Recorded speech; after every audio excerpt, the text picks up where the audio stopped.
Fifth है, एक आता है कैरेक्टर, एक आता है ट्रेट। जैसे मान के चलो मैंने बोला प्लांट हाइट,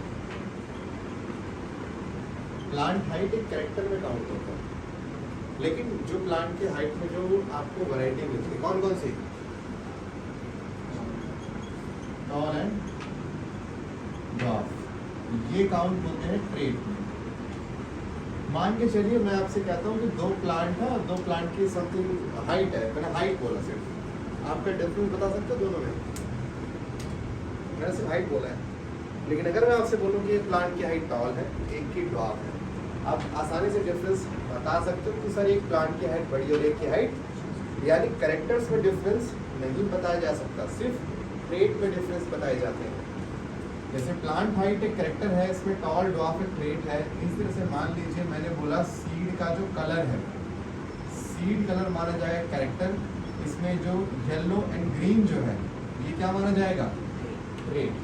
मैं बोलता हूँ सीड का शेप क्या है, कैरेक्टर है ट्रेट, कैरेक्टर डिफरेंस नहीं बता सकते आप, लेकिन सीड शेप के अंदर राउंड एंड एंगल क्या आ गया, ट्रेट में काउंट होता है। मान लीजिए मैं आपसे कहता हूँ चेयर कलर, चेयर का कलर किस में काउंट होगा, कैरेक्टर में। अब मैं उसमें रेड बोलूँ, व्हाइट बोलूँ या जो भी बोलूँ वो क्या आ जाएगा, वो ट्रेट में काउंट हो जाएगा।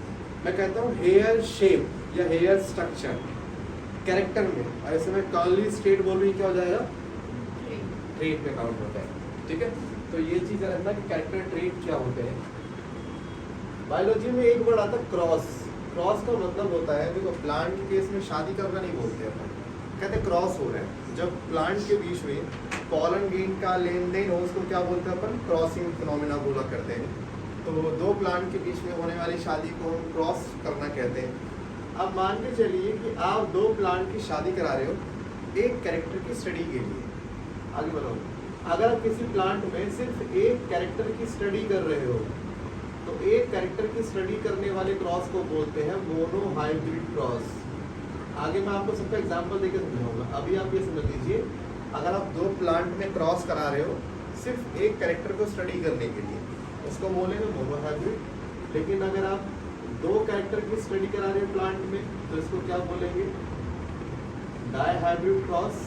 अगर आप किसी प्लांट में तीन कैरेक्टर की स्टडी करा रहे हो इसको क्या बोलेंगे, ट्राई हाइब्रिड। चार की कराओगे तो टेट्रा हाइब्रिड। मतलब ये आपके ऊपर आप कितने कैरेक्टर स्टडी करना चाहते हो। ठीक है, तो अभी ना सिर्फ आप लोग इसको याद कर लो कि एक कैरेक्टर की स्टडी करने को मोनो हाइब्रिड क्रॉस कहते हैं, दो के कहने को डाई हाइब्रिड, क्योंकि हम इस चैप्टर की शुरुआत इससे करेंगे, मोनो हाइब्रिड क्रॉस से। आपको मालूम पड़ जाएगा यहाँ पे मेरे एक कैरेक्टर कहने का मतलब क्या है। ठीक है, बट कभी एग्जाम में आ जाए बताइए डाई हाइब्रिड क्रॉस के, आप बोलना एक ऐसा क्रॉस प्लांट के बीच में जिस क्रॉस में हम दो कैरेक्टर की स्टडी कर रहे हो उसको क्या बोलेंगे, डाई हाइब्रिड क्रॉस। अभी के लिए इतना ही करता हूँ। ठीक है, तो हम अभी हमारा कौन सा पॉइंट था, वो जीन्स एलियंस का थर्ड पॉइंट था ना। ठीक है, अभी ना हम फोर्थ पॉइंट पढ़ रहे हैं, how to represent an alien. Alien को रिप्रेजेंट कैसे करते हैं, जैसे मान के चलिए मैंने आपसे कहा कि हाइट के रेंज की दो वैरायटी है, एक है टॉल एक है ड्वार्फ। ठीक है, टॉल और ड्वार्फ ये हमारे पास जीन्स की दो वैरायटी है। पहली बात आप समझ जाइए, हम लोग डिप्लॉयड ऑर्गेनिज्म, डिप्लॉयड ऑर्गेनिज्म वो होते हैं जिनके पास क्रोमोसोम पेयर में पाए जाते हैं। ठीक है, पेयर में हमारे पास क्रोमोसोम है। जैसी जीन्स इस क्रोमोसोम पे प्रेजेंट होगी वैसे ही जीन्स सामने वाले क्रोमोसोम में भी पाई जाएगी, तभी तो हम लोगों में क्रोमोसोम्स की पेयरिंग होती है ना। पता ना आप लोगों को, हमारे जैसे मान लीजिए क्रोमोसोम ये रहा, इसके सामने जो क्रोमोसोम पेयर करने आएगा, अगर यहाँ पर हमें मिलेगी हाइट की जीन तो यहाँ पर भी क्या मिलेगी, हाइट की जीन। जैसा जीन का अरेंजमेंट इस क्रोमोसोम पे होता है वैसा ही सामने भी होगा, यानी हर जीन की कितनी कॉपी है, दो कॉपी लेके हमें चलना पड़ेगा, क्योंकि हर जीन की दो कॉपी है। अगर मान लीजिए मेरी हाइट है समथिंग कुछ भी XYZ, तो उसके लिए मेरे पास जो भी जीन होगी वो एक नहीं दो होंगी मेरे पास, कितनी होगी, दो। इसीलिए आपको याद रखना है कि हमें जब कभी भी किसी के जीन्स को रिप्रेजेंट करना होता है तो हमें उसको दो बार रिप्रेजेंट करना होता है, एक बार नहीं करना होता। समझते कैसे? तो रूल कहता है कि जिस कैरेक्टर के आपको एलील दिखाने हैं, आप उसी का ही फर्स्ट लेटर चूज कर लीजिए। जैसे मुझे टॉल के एलील लिखने हैं तो मैं यहाँ पे कैपिटल T उठा लूँगा और 2 बार लिखूंगा। 2 बार क्यों? क्योंकि हम लोग डिप्लॉयड है, हर जीन्स के हमारे पास 2 कॉपी पाई जाती है। यहाँ पर हमें क्या लिखना है? D एंड D ये लिखना।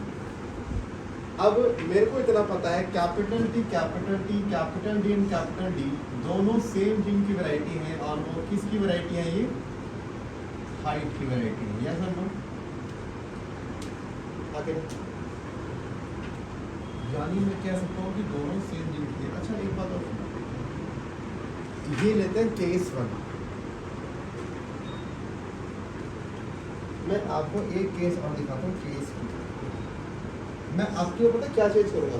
मैं सिर्फ ये चेंज करने वाला हूँ कि अगर, क्योंकि टॉल एंड ड्वार्फ दोनों हाइट की जीन की वैरायटी है, दोनों सेम जीन की वैरायटी है, तो मैं दोनों को अलग अलग लेटर से क्यों दिखाऊं? जब दोनों हाइट की जीन की वैरायटी है, मैंने ऊपर क्या कर दिया? मैंने एक ही जीन की 2 वैरायटी को, ए को कैपिटल T से, ए को कैपिटल D से डिनोट कर दिया। यानी यहाँ पे मैंने 2 डिफरेंट लेटर का यूज किया सेम जीन की वैरायटी को दिखाने के लिए। लेकिन अब की बार मैं ये गलती नहीं करने वाला। मैं क्या कर रहा हूँ? मैंने कहा भाई देखो, ऐसा अगर दोनों सेम जीन की वैरायटी, दोनों एक ही घर के लाल है, तो मैं दोनों को एक ही लेटर से रिप्रेजेंट करूंगा। अब बिल्कुल सेम भी नहीं कर सकता क्योंकि दोनों में अलग अलग प्रॉपर्टीज है। तो मैं यहाँ पे यूज करूँगा कैपिटल T और यहाँ यूज करूँगा स्मॉल t। ये दोनों में कॉमन T का होना मुझे ये दर्शाएगा कि दोनों सेम जीन की वैरायटी है। या सब लोग ठीक है? मान के चलिए 100 में से 50 लोग इस चीज को फॉलो करते हैं, 50 लोग इस चीज को फॉलो करते हैं। 50 लोग कहते हैं अगर एक जीन की 10 वैरायटी है तो मैं 10 वैरायटी को अलग अलग अल्फाबेट से रिप्रेजेंट करूंगा। 50 लोग का ये कहना है। 50 लोग कह रहे हैं कि अगर एक जीन की 10 वैरायटी है तो मैं 10 को सेम अल्फाबेट से रिप्रेजेंट करूंगा। हाँ, अल्फाबेट थोड़ा बहुत चेंज चलेगा, छोटा बड़ा, लेकिन अल्फाबेट में सारे सेम रखूंगा। अब देखते हैं दोनों में से किसको, कौन सा तरीका ज्यादा बेस्ट है, चेक करते। चलो, मैंने ऊपर वाले को क्या किया, मैं कहा भाई ये काम कर, ये मैं कुछ पेयर लिख रहा हूँ, AA BB CC DD DD PP, और नीचे वाले को बोला मैंने ये।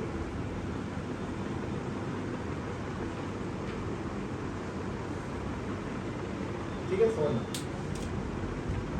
ये एक एलील का पेयर है, ये एक एलील का पेयर है, ये सारे पेयर ऑफ एलील है। ठीक है, ये भी क्या है? पेयर ऑफ एलील है। ध्यान सुनना बहुत जरूरी है। मैंने ऊपर वाले को बोला भाई सुन, मैंने तेरे ही तरीके से यहाँ पे कुछ मैंने एलील्स के पेयर दिखाए हैं। ठीक है, तो तू मुझे इतना बता इनमें से कौन कौन सा पेयर सेम जीन की वैरायटी है। ऊपर वाला कहता बड़ा आसान है। मैं कैसे? कहा देखो, capital T and capital D दोनों सेम जीन की वैरायटी। किसकी वैरायटी है? ये हाइट की जीन की वैरायटी है ना, दिख रहा है हमें? मैंने कहा अच्छा। मैंने कहा बाकी?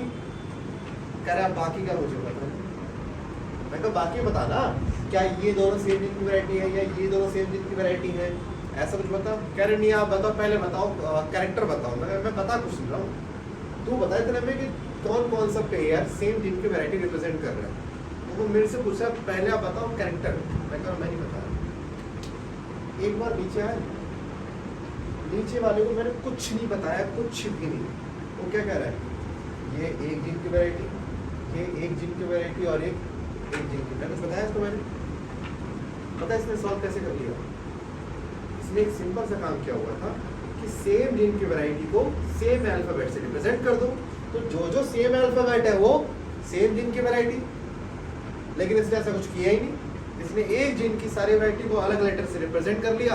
अब अलग लेटर से रिप्रेजेंट कर रहे हो तो आंसर पता कब आएगा? जब आपको याद है तो कर लो, और याद नहीं है आप नहीं कर सकते आंसर।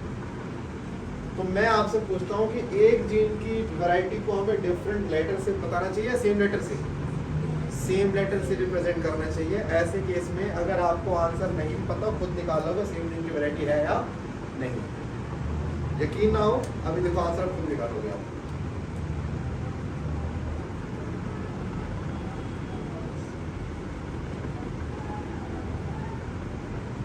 इसमें से बताओ कौन कौन सी सेम जीन की वैरायटी है? आप होगा ये वाला और ये वाला सेम जीन की वैरायटी, ठीक है। ये वाले और ये वाले सेम जीन की वैरायटी, और ये वाले और ये वाले सेम जीन की वैरायटी। मालूम पड़ रहा ना आसानी से? ये आपको आसानी कम, मैंने आपको किसी का भी कैरेक्टर नाम मेंशन करके दिया, कैसे बताया? सिर्फ सिमिलैरिटी से। इसीलिए आप लोग हमेशा याद रखना, एक जीन की डिफरेंट वैरायटी को कभी भी डिफरेंट लेटर से रिप्रेजेंट नहीं करते हैं। या तो आप एक काम कर लो, मैं ये नहीं कर रहा हूँ आप टी को फॉलो करो, नहीं। अगर कोई आपसे आके कहते कि क्या मैं इसको ये कर सकता हूँ क्या, तो आंसर है बिल्कुल ठीक है, आप ये भी कर सकते हैं, क्योंकि अभी भी आपने दोनों को सेम ही अल्फाबेट से रिप्रेजेंट किया है। जरूरी टी से, आप डी से कर लो, एक कंडीशन है। अगर इसको टी से किया तो इसको भी टी से, इसको डी से किया तो इसको भी डी से। तो हमेशा एक जीन की सारी वैरायटी को आप आज के बाद सेम अल्फाबेट से रिप्रेजेंट करेंगे। चलो मैं आपको एक देता हूँ काम। मान के चलो एक ब्लैक डॉग है, व्हाइट डॉग है, ठीक है। अब मुझे बताइए इसके एलील आप कैसे लिखोगे? राशि बता क्या लिखेंगे ब्लैक में? ठीक है, स्मॉल पे लिखेंगे। नहीं इसके और कैपिटल में, हाँ, इस वाले में स्मॉल में। स्मॉल पे, ठीक है। क्योंकि हमें सेम से आप उसको होगा सर हमें ये नहीं करना, हमें तो अलग करना है, तो भाई तुम अलग कर लो, मना तो इसमें भी नहीं है।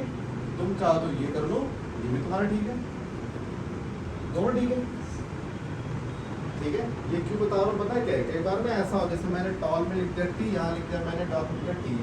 बच्चा पूछता है कि सर आपने टॉल का टी ले लिया, आपने डॉग का डी भी नहीं लिया।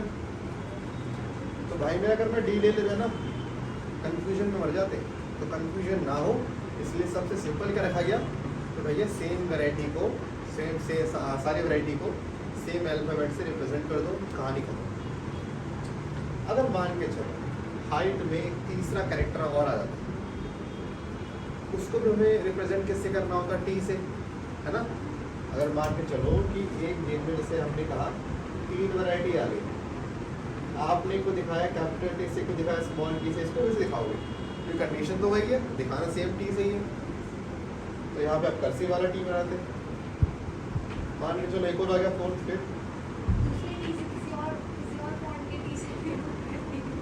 हिंदी लगेगा टी, ले कहानी खत्म। एक और आ गया, फिर दिखाना टी से ही है, टी से दिखा लेते।